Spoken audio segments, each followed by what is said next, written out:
इतका सॉफ्ट आणि spongy bread तुम्ही कधी पाहिला आहे का? तर हा घरी बनवलेला बघा किती सॉफ्ट आणि स्पंजी झालेला आहे. आज मी तुम्हाला याची रेसिपी सांगणार आहे.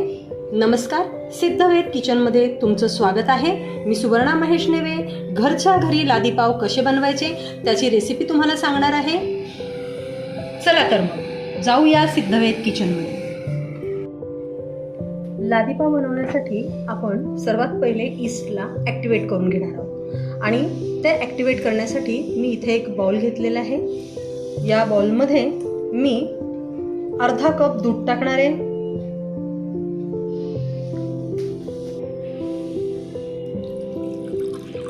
अर्धा कप दूध घेतलंय.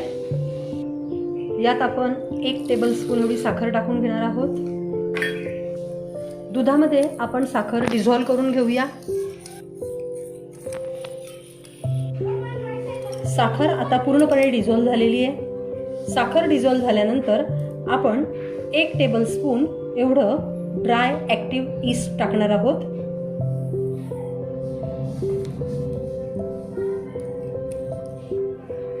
याला आपण मिक्स करून घेऊ. हे ईस्ट पूर्णपणे याच्यात मिक्स झाल्यानंतर आपल्याला हे झाकून ठेवायचे. ईस्ट मिक्स झाल्यानंतर आपण 10 मिनिटाकरता याला झाकून ठेवणार आहोत. रेस्ट करू देऊया.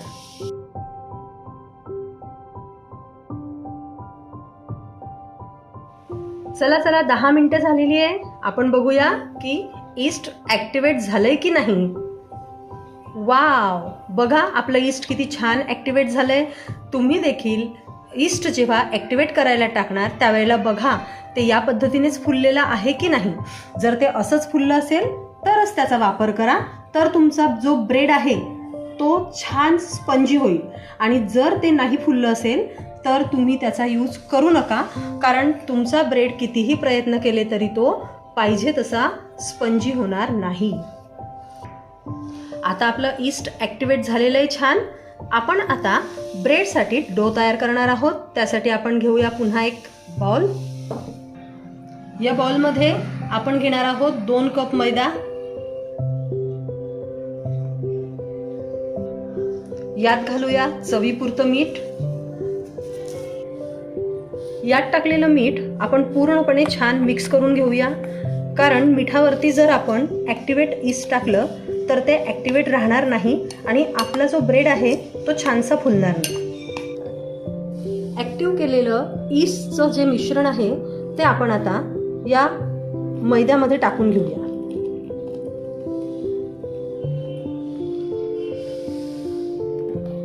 ईस्ट टाकल्यानंतर आपण हा डो चांगला मिक्स करून घेणार आहोत.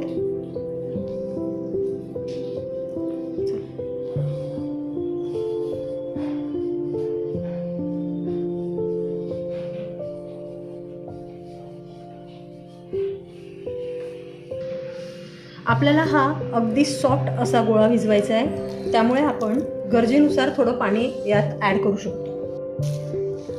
आपल्याला हा तयार झालेला जो डो आहे याला 15 ते 20 मिनिटाकरता अशाच पद्धतीने छान मळत राहायचं आहे.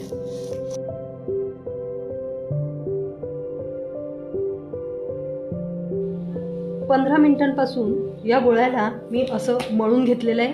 बघा किती सॉफ्ट तयार झालेला आहे तो. आता आपण याला थोडं तेल लावून घेऊ.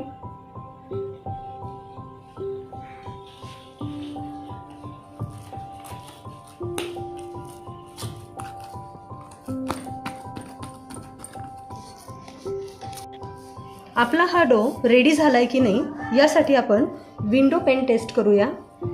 या गोळ्याला हलक्या हलक्या हाताने पसरवायचे. याचा जर न फाटता अगदी बारीक असा लेअर तयार झाला तर आपला डो तयार आहे.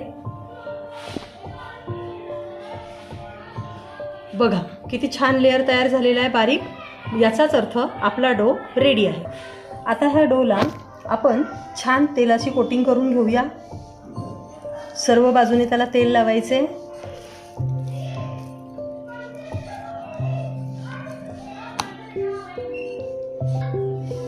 आता ह्या डोला आपण साधारणपणे 1 तासापर्यंत असाच झाकून ठेवूया.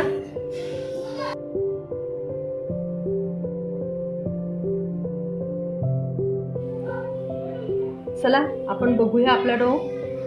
आपला डो रेडी झालेला आहे. त्याचं कारण आपल्याकडे उन्हाळा असल्या कारणाने 40च मिनिटामध्ये डो रेडी झालेला आहे. हिवाळ्याच्या दिवसांमध्ये याला तयार होण्यासाठी थोडा जास्त कालावधी लागत असतो, पण आता आपला फक्त 40 मिनिटात डबल झालेला आहे. आता आपण या डोला पंक्चर करून घेणार आहोत. बघा, यातली सगळी गॅस आपल्याला बाहेर काढून घ्यायची आहे. त्यानंतर आपण याचे एकसारखे 9 गोळे करून घेणार आहोत. माझ्याकडे हा केक टीन अवेलेबल आहे, तर ह्या केक टीनचा वापर मी या ठिकाणी करणार आहे. तुमच्याकडे जर एखादं ॲल्युमिनियमचं पातेलं असेल किंवा वेगळ्या आकाराचा जरी केक टीन असेल तरी तुम्ही त्याचा वापर करू शकता. या केक टीनला मी तेलाने ग्रीस करून घेणार आहे. आपण आता याचे एकसारखे 9 गोळे करून घेणार आहोत.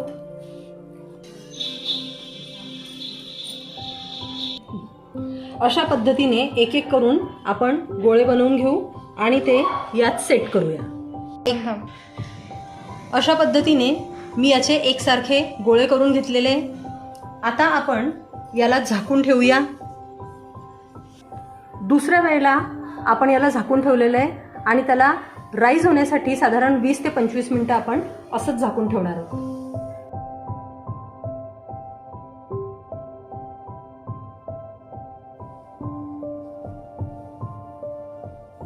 बघा किती छान फुललेले आहेत ते. 20 मिनिटं झालेले आहेत. आपण याला आता बेक करायला ठेवूया. बेक करण्याआधी आपण यावर मिल्क वॉश करणार आहोत. यामुळे आपल्या ब्रेडला एक सुंदर असा गोल्डन कलर येईल.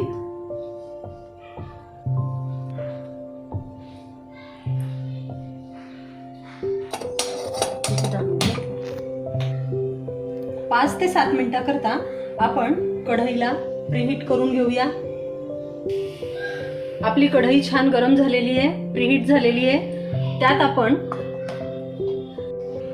आपण लादी पावचा टीन ठेवलेला आहे आणि याला 20 ते 25 मिनिटाकरता आपल्याला पुन्हा बेक करायचं आहे.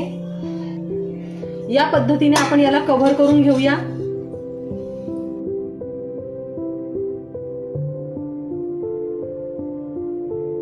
वीस मिनिटं झालेले आहेत. आता बघूया आपण झालेले आहेत का नाही. गॅस बंद करूया.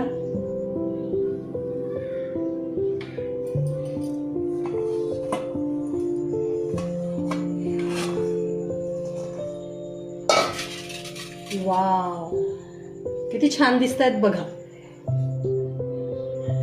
याला आपण यातून बाहेर काढून घेऊया. याला आपल्याला इतक्यात डिमोल्ड करायचं नाहीये. आपण याला तेलाने किंवा बटरने ब्रश करून घेणार आहोत.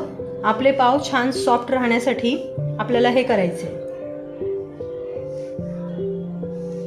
याला आपल्याला या पद्धतीनेच 10 ते 15 मिनिटं थंड होऊ द्यायचे आहे. आपण याला जर काढण्याची घाई केली तर त्याचं स्ट्रक्चर खराब होऊ शकतं आणि आपले जे पाव आहेत ते तुटू शकतात.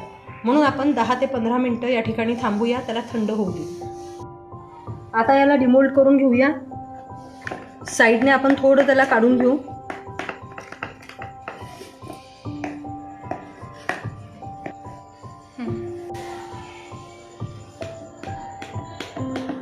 बघा किती छान कट होतोय.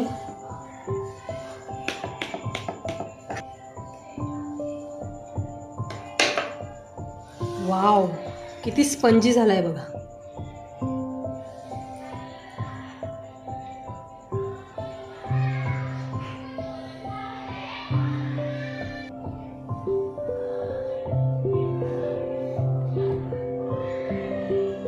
बघा किती छान झालेले आहेत.